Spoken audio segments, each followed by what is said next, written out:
પાણીનો વધારો થાય હો.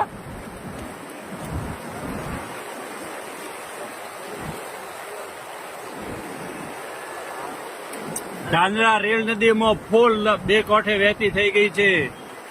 ધાંધ્રા રેલ નદી બે કાંઠે વહેતી થઈ ગઈ છે. પાણીમાં ધીમે ધીમે વધારો. ફૂલ સ્પીડમાં પાણી વહે છે. ફૂલ સ્પીડ. ધાંધ્રા રેલ નદી ફૂલ સ્પીડમાં પાણીનું આવરણ ચાલુ છે.